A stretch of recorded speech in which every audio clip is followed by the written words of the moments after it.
Assalamualaikum warahmatullahi wabarakatuh. Kami dari kelompok 3 mau mempresentasikan hasil kerja kelompok kami tentang saham dan corporate action.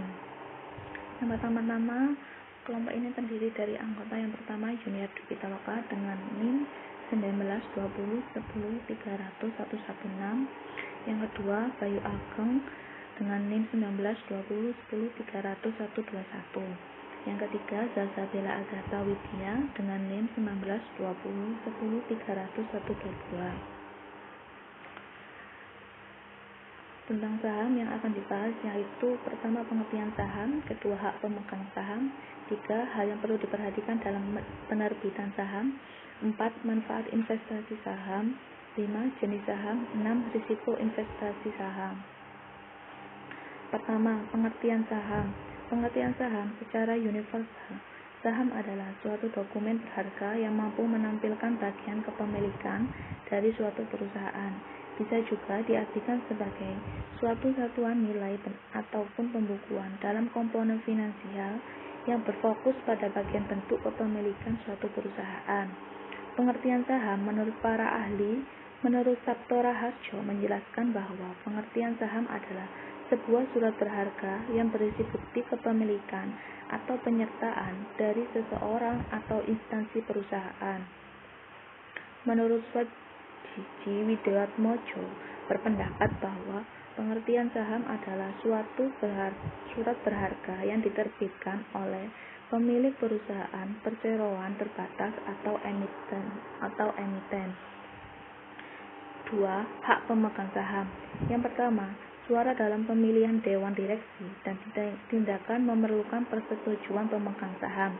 2. Bagian laba perusahaan melalui penerimaan dividen. 3. Memiliki persentase kepemilikan yang sama saat saham diterbitkan. 3. Hal yang perlu diperhatikan dalam penerbitan saham. Saham yang diotorisasi. Pertama, akta mengidentifikasikan jumlah saham yang perusahaan sahkan untuk dijual. 2. Jumlah saham yang ditetapkan atau diotorisasi untuk dijual sering dilaporkan di bagian ekuitas. Penerbitan saham. Korporasi dapat menerbitkan saham secara langsung ke investor atau secara langsung melalui perusahaan perbankan investasi. Faktor dalam penentuan harga untuk saham baru yang diterbitkan. 1. Laba masa depan yang diantisipasi perusahaan. 2. Tarif dividen per saham yang diperkirakan. 3. Posisi keuangan kondisi perekonomian, kondisi pasar modal saat ini. Nilai pasar saham. Yang pertama, saham pemilik perusahaan yang diduplikasi diperdagangkan pada bursa yang terorganisir. 2. Interaksi antara pemberi dan penjual menentukan harga per saham. 3. Harga yang ditentukan pasar cenderung mengikuti tren laba dan dividen. 4. Faktor di belakangi pengendalian perusahaan dapat menyebabkan fluktuasi harian di harga pasar. Perhitungan nominal pada saham. Apabila diterbitkan sesuai nilai nominal, maka jurnalnya yang pertama kas dan share capital ordinary. Apabila diterbitkan di atas nilai nominal, jurnalnya kas, share capital, dan share premium. Apabila diterbitkan di bawah nilai nominal atau terjadi diskon, jurnal yang pertama, apabila ada credit balance di akun share premium, jurnalnya kas, share premium, dan share capital. Apabila tidak ada, maka jurnalnya yang pertama kas, retained earnings, dan share capital ordinary. 4. Manfaat investasi saham. Salah satu manfaat utama saham adalah saham biasa dimanfaatkan sebagai salah satu instrumen investasi jangka panjang atau jangka pendek. Bagi para investor yang memanfaatkan sahamnya sebagai investasi jangka pendek, biasanya mengharapkan capital gain dari selisih harga jual dan harga belinya. Berdasarkan hal tersebut, maka terdapat dua keuntungan yang bisa didapatkan oleh investor yang melakukan investasi saham, yakni capital gain, profit yang didapatkan dari adanya selisih harga jual saham dan yang lebih tinggi daripada harga belinya, Dividen, nilai keuntungan yang didapatkan dari hasil pembagian dividen tunai dari suatu emiten atau biasa disebut dengan pendapatan tambahan yang dapat diraih oleh seorang investor.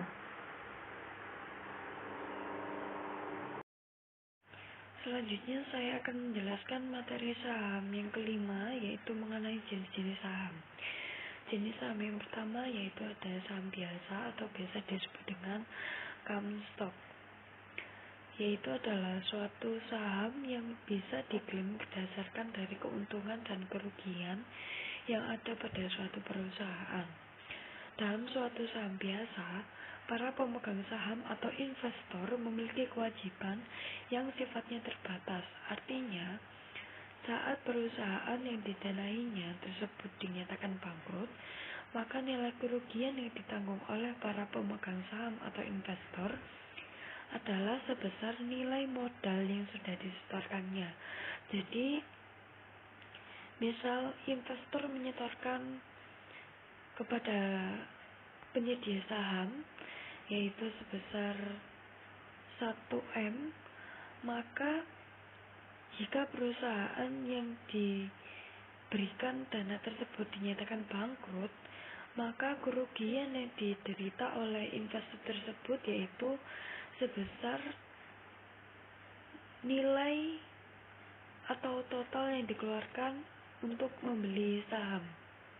Seperti itu. Kemudian ciri-ciri daripada saham biasa yaitu yang pertama, setiap investor mempunyai hak suara yang sama dalam hal memilih dewan komisaris. Yang kedua, setiap hak investor akan diprioritaskan saat perusahaan akan mengeluarkan saham baru. Yang ketiga, setiap investor memiliki tanggung jawab yang sifatnya terbatas, yakni sebesar nilai saham yang sudah disetorkan. Contoh soal yang pertama, asumsikan saham corporation menerbitkan saham biasa dengan nilai nominal Rp10.000 per saham. Siapkan ayat jurnal saham corporation tersebut. A. 1.000 saham diterbitkan seharga Rp10.000 per saham. B. 1.000 saham diterbitkan seharga Rp15.000 per saham. C. 1.000 saham diterbitkan seharga Rp5.000 per saham. Ayat jurnal untuk yang poin A yaitu kas pada saham biasa senilai 10 juta. 10 juta itu didapat dari 1.000 saham dikali dengan Rp10.000 per saham. Kemudian ayat jurnal untuk poin B, kas pada saham biasa dan share premium. Share premium itu seperti saham biasa di atas nilai nominal yang ditentukan. Kasnya 15 juta didapat dari 1.000 saham dikali dengan Rp15.000 per saham. Kemudian share kapitalnya atau saham biasanya senilai 10 juta. Kemudian sisanya itu masuk kepada saham biasa di atas nilai nominal sebesar 5 juta. Kemudian poin C yaitu ayat jurnalnya kas dan saham biasa di atas nominal pada saham biasa. Kasnya senilai 5 juta, kemudian saham biasanya di atas nilai nominal juga sebesar 5 juta. 5 juta itu didapat dari 1.000 dikali Rp5.000 per saham. Kemudian saham biasanya 10 juta didapat dari kas 5 juta ditambah dengan saham biasa di atas nilai nominal 5 juta.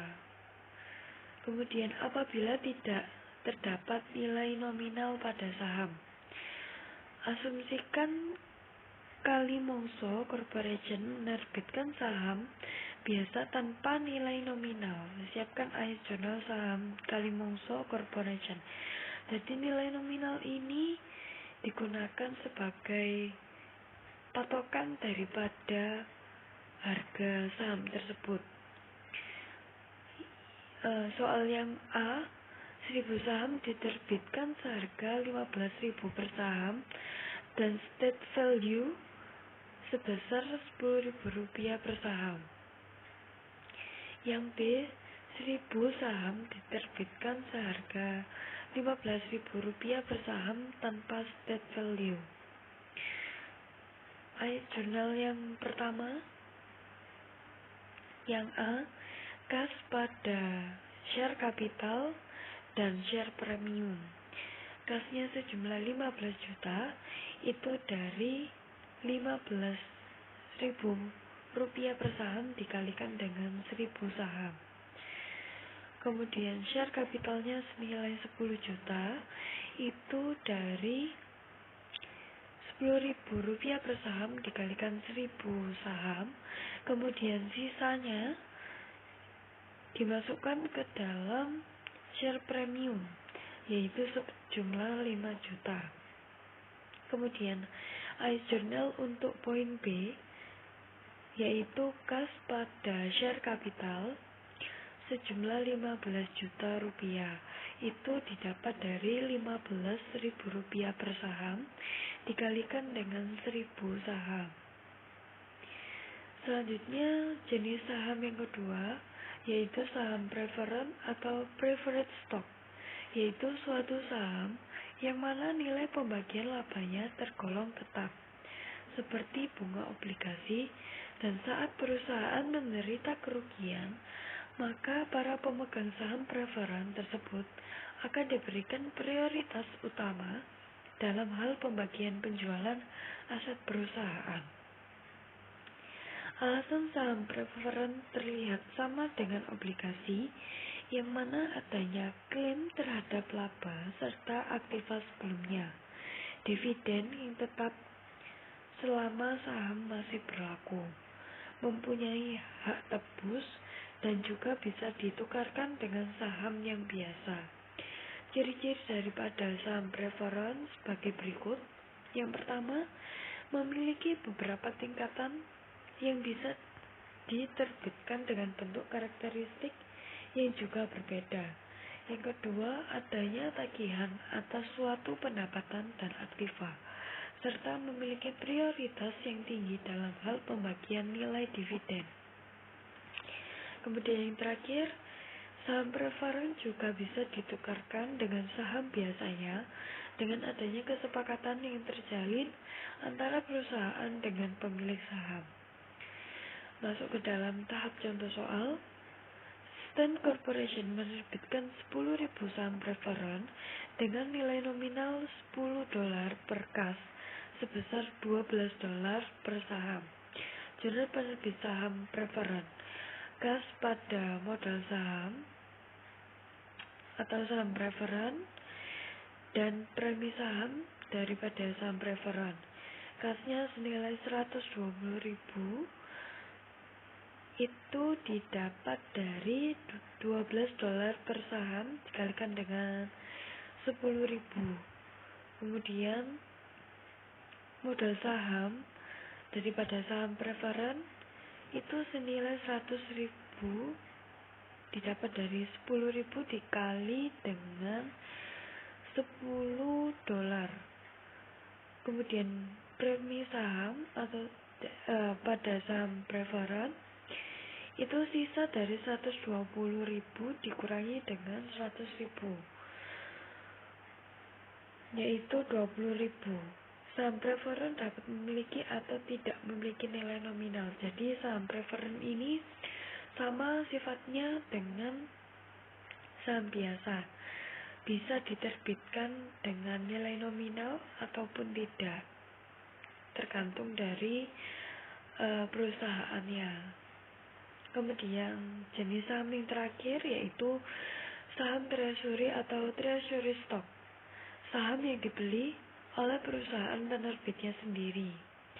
Perusahaan bisa membeli saham mereka sendiri di pasar saham terbuka, tetapi jenis transaksi ini tidak diperhitungkan seperti investasi normal. Ciri-ciri daripada saham treasury sebagai berikut. Yang pertama, debit saham treasury pada harga yang dibayarkan untuk mendapatkan kembali saham. Yang kedua, saham treasury adalah akun kontra dari akun ekuitas. Yang ketiga, saham treasury dapat mengurangi ekuitas. Masuk ke tahap contoh soal. Asumsikan bahwa pada 1 Januari 2018, Post Corporation menerbitkan saham sebanyak 50.000 lembar seharga Rp100 per lembar. Nilai nominal saham sebesar Rp100 dan laba ditahan sebesar Rp1.000.000. Kemudian ayat jurnal untuk 1 Januari. Yang pertama yaitu kas pada share capital atau saham senilai 5 juta.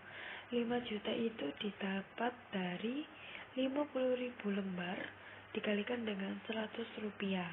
Kemudian income pada return senilai Rp1.000.000. Return itu adalah income summary itu dari laba ditahan.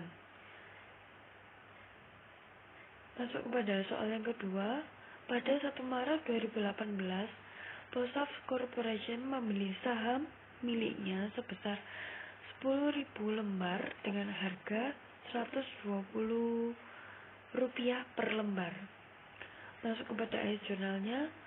Treasury share atau saham treasury pada kas senilai Rp1.200.000 didapat dari Rp120 dikali dengan 10.000. 6. Resiko investasi saham. Yang pertama, resiko likuidasi. Yang kedua, tidak ada pembagian dividen. Yang ketiga, investor kehilangan modal. Dan yang terakhir, saham delisting dari bursa. Corporate action. Pengertian corporate action, jenis-jenis corporate action, macam-macam corporate action. Pengertian corporate action.